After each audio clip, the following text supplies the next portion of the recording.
নাকি? কই না তো, আমি এখনো আসিনি তো। রেগে যাচ্ছিস কেন লেবু ব্রো? তুই যখন দেখতে পাচ্ছিস আমি এসে গেছি তাইলে আবার জিজ্ঞাসা করছিস কেন? আরে বড় ঠান্ডা হ ঠান্ডা হ, এত গরম হলে চলবে? আমি এমনি তোকে ভালোবেসে জিজ্ঞেস করলাম। ভালোবাসিস না ছাই, ডেলি ডেলি স্কুলে আমাকে ফাঁসাইন দিস। আরে বড় তোকে কত ভালোবাসি জানিস? তোকে একদিন না দেখলে আমার পায়খানা প্রস্রাব পর্যন্ত ক্লিয়ার হয় না। ওইসব প্যাদার কথা বাদ দে, আগে বল স্যার কোথায় গেছে?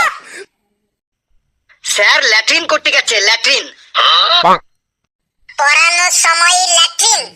বেশ, স্যার যতক্ষণ না আসে ততক্ষণে একটা গান করে ফেলি। তুই আজ আমাদের রিকোয়েস্ট ছাড়াই গান গাইবি যদি ফেসে যাস? আরে এটা টিউশন বটে, এখানে ফাঁসার কোনো চান্সই নেই। তাছাড়া সামনে আমার 17টা গানের প্রোগ্রাম আছে, গলাটাকে তো একটু ঝালাই করে নি। বেশ লেবু ব্রাদার, আর কথা না বাড়িয়ে তুমি গান শুরু করো। দাদা পায়ে পড়ি রে, মেলা থেকে বউ এনে দে। দাদা পায়ে পড়ি রে, মেলা থেকে বউ এনে দে। নয়তো কলসি দড়ি দে, দাদা ডুবে মরি রে। দাদা পায়ে পড়ি রে, মেলা থেকে বউ এনে দে। তুই তো দাদা বউকে নিয়ে সুখে করিস ঘর, আর আমি বউ চাইলে দাদা গালে মারিস চর। তুই তো দাদা বউকে নিয়ে সুখে করিস ঘর, আর আমি বউ চাইলে দাদা গালে মারিস চর। দাদা পায়ে পড়ি রে, মেলা থেকে বউ এনে দে। দাদা পায়ে পড়ি রে, মেলা থেকে বউ এনে দে। এটা কি তুই জলসাঘর পেয়েছিস নাকি এই টিউশন ক্লাসে তুই সারেগামা পায়ের অডিশন দিতে এসেছিস? এই তোদের মতো পাবলিককে শোধরানোর জন্য টিকটক বন্ধ হয়ে গেছে, তবুও তোরা শুধরাসনি। যেখানে একটু সুযোগ পাস সেখানেই গান শুরু করে দিস। যা তোর জায়গায় গিয়ে বস। আমি এবার নিজে নিজেই ফেঁসে গেলাম। আমার সব গুণধর ছাত্রছাত্রীরা নে বস, তোরা এবার পড়াশোনা শুরু করি তাহলে। না স্যার, আগে আমাদের টিউশনের টাইমটা চেঞ্জ করুন। স্যার ফেলু ঠিকই বলেছে, টাইমটা চেঞ্জ করুন আগে। এই সময় আসা যাওয়া আমাদের পক্ষে খুব প্রবলেম হয়। ঠিক আছে, তাহলে তোরা বল টাইমটা মর্নিং এ করব নাকি ইভিনিং এ করব? স্যার সারা রাত পাবজি খেলার পরে মর্নিং এ অত সকালে ঘুম থেকে উঠতে আমার খুব অসুবিধা হয়। হ্যাঁ স্যার, মর্নিং এ যদি টিউশনে আসি তাহলে স্কুলে কি আমার কাকা যাবে নাকি আমার মামা যাবে? ইম্পসিবল স্যার, মর্নিং এ তো কোনো মতেই হবে নাই। মর্নিং এ পায়খানা প্রস্রাব করার থাকে, তারপর খাওয়া দাওয়ার ব্যাপারটা থাকে। মর্নিং এ তো কোনো মতেই হবে নাই। তাহলে তোরা এক কাজ করবি, স্কুল থেকে ডাইরেক্ট টিউশনে চলে আসবি। স্যার আপনি কি আমাদের পাগল করতে চাইছেন? স্কুলে এত পড়াশোনার পরে ডাইরেক্ট টিউশন? আপনি তো দেখছি আমাদের একদম পাগল করেই ছাড়বেন। স্যার স্কুলে এত চাপের পরে ডাইরেক্ট টিউশনে এলে তো দুদিনেই আমাদের মাথায় টাক পড়ে যাবে। না স্যার, এই তো একদম ইম্পসিবল। স্কুল থেকে বাড়িতে এসে আমরা পায়খানা প্রস্রাব করি, তারপর হালকা করে টিফিন তো করি। আপনি কি চাইছেন টিউশনের চক্করে পড়ে আমাদের পায়খানা প্রস্রাব টিফিন খাওয়া সব বন্ধ করে দিই? তাহলে এক কাজ কর, তোরা স্কুল ছুটি হবার 2 ঘন্টা পরে আসবি, ঠিক 4টের সময়। স্যার এটাই সব থেকে ভালো টাইমিং স্যার, বিকেল 4টের সময়ই আসবো স্যার। এইটা আবার কি বলছিস হাবলু? 4টের সময় ঠিক হবে? তাহলে অঙ্কের টিউশনে কে যাবে? তোর মামা যাবে অঙ্কের টিউশনে? তুই তাহলে অঙ্কের টিউশন করবি না? এই হাবলু, তুই ম্যাথ পরীক্ষায় কত পেয়েছিলি আগে বল? 4টের সময় যদি আমরা এখানে আসি তাইলে ম্যাথের টিউশনটাতে তোর জ্যাঠা যাবে? তুই এই তো আগে বল হাবলু আমাকে। আহা, তোরা শান্ত হ, শান্ত হ। তাহলে এক কাজ কর, তোরা সবাই বিকেল 5টার সময় চলে আসবি। 5টার সময়? স্যার বিকেল 5টার সময় কোনো টাইম হলো স্যার? ওই সময় আমরা সবাই খেলতে যাই, ওই সময় আবার একটা পড়াশোনা করার টাইম হলো? হ্যাঁ স্যার, ঘেটু ঠিকই বলেছে। 5টার সময় আমরা সবাই খেলতে যাই। যদি খেলাধুলা না করি তাইলে আমাদের শরীর স্বাস্থ্য ঠিক থাকবে কি করে বলুন স্যার? হ্যাঁ স্যার, আমাদের ফিটনেস তো ঠিক রাখতে হবে, কারণ স্বাস্থ্যই সম্পদ। দেশ খেলেগা তবেই তো দেশ বাড়েগা। তাহলে তোরা এক কাজ কর, তোরা সন্ধ্যা 6টার সময় চলে আসবি। অসম্ভব স্যার। কেন অসম্ভব কেন? স্যার সন্ধ্যা 6টার সময় খেলার মাঠ থেকে ফেরার সময় আমরা দল বেঁধে গোটা পাড়াটা ঘুরে বেড়াই। কার গাছে আম আছে, কার গাছে জাম আছে, কার গাছে লিচু আছে, কার গাছে কাঁঠাল আছে, কার গাছে লাউ আছে, কার গাছে কুমড়ো আছে, ওইগুলো সব দেখে রাখি। আর ভোরবেলা সবার গাছ থেকে ওইগুলো সব কালেকশন করি। তার মানে তোরা লোকের গাছের জিনিসপত্র চুরি করিস, তাই তো? স্যার চাইলে যদি না দেয় তাইলে কি করবো স্যার? আমাদেরও তো একটু ফল ফলাদি শাক সবজি খেতে ইচ্ছে করে দেহের পুষ্টি বাড়ানোর জন্য। আচ্ছা আচ্ছা, তার মানে এবার আমি বুঝতে পারছি আমার গাছের পেঁপে গুলো তোরাই চুরি করেছিস। না স্যার, এই চেয়ার টেবিলের দিব্যি দিয়ে বলছি আপনার গাছের পেঁপে আমরা চুরি করিনি। হ্যাঁ স্যার, কিন্তু ঠিকই বলেছে, ওটা অন্য কোনো গ্যাংয়ের কাজ বটে, ওটা আমাদের কাজ না, কারণ আমাদের গ্যাংয়ের কেউ পেঁপে খেতে ভালোবাসে না। বেশ, তোদের আর কোনো বক বক আমি শুনতে চাই না। তোরা 6টার সময় পড়তে আসবি, ঠিক 6টার সময় টিউশনে চলে আসবি। স্যার, আমাদের স্কুলের টিচার আপনার সম্পর্কে কি বলে জানেন? আমার সম্পর্কে? আমার সম্পর্কে আবার কি বলে তোদের স্কুলের টিচার? স্যার, আমাদের স্কুলের টিচার আমাদেরকে বলে তোদের টিউশন টিচার ভালো পড়ায় না, উনাকে বলবি উনি যাতে একটু ভালো করে পড়ায়, তাহলে তোরা ভালো নম্বর পাবি। আচ্ছা, তোদের স্কুলের টিচার তোদের এমন কথা বলে, তাই তো? কাল ওনাকে গিয়ে বলবি যে উনি যদি ক্লাসে ভালো করে পড়াতেন তাহলে তোদের আর টিউশন পড়ার দরকার হতো না। আর স্যার উনি বলেছেন তোদের টিউশন টিচার ইংরেজি একদমই জানে না। ওনাকে গিয়ে বলবি উনি যদি ইংরেজি শিখতে চায় তাহলে আমার কাছে যেন টিউশন নিতে আসে। হ্যাঁ স্যার, ঠিক এই কথাটাই বলেছে। কি তোদের স্কুল টিচারের এত হিম্মত কি করে হয় যে বলে আমি ইংলিশ জানি না?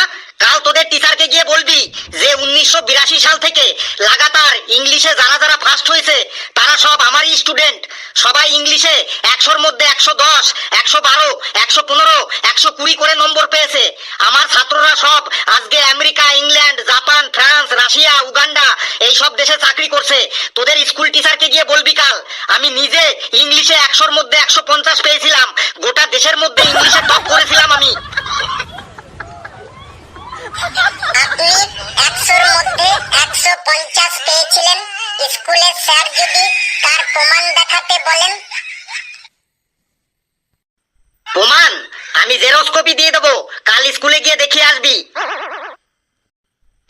বেশ, তোদের স্কুলের স্যার যখন এত ভালো পড়ায় তোদের, তাহলে তোদের ইংলিশ বাদ দিয়ে অন্য সাবজেক্ট থেকে আমি কয়েকটা কোশ্চেন করি, দেখি তোরা কেমন অ্যান্সার দিস। আর যদি ঠিকঠাক অ্যান্সার দিতে না পারিস তাহলে তো বুঝিসই। দেখলি তো, একটুদের জন্য আমরা সবাই ফেসে গেলাম। নিয়ে এবার অ্যান্সার দে, না বলে পেদানি খা সবাই। ঘেটু তুই দাঁড়া, তুই বল কে প্রথম চাঁদে পা রেখেছিল? কে প্রথম চাঁদে পা রেখেছিল? স্যার, আমি তো কখনো চাঁদে পা রাখিনি। আরে গুণধর, আমি জানি তুই চাঁদে পা রাখিসনি।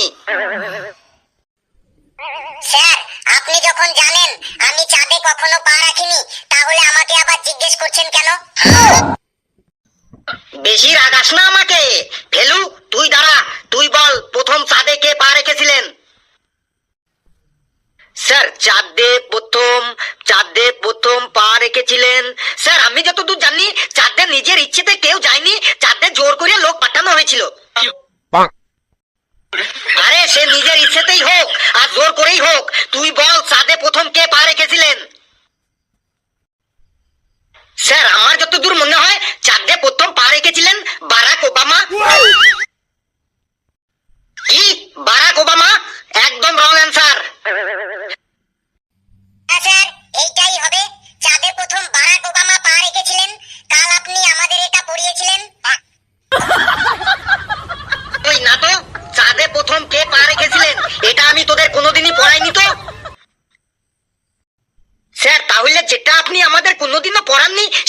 প্রশ্ন ধরছেন কেন?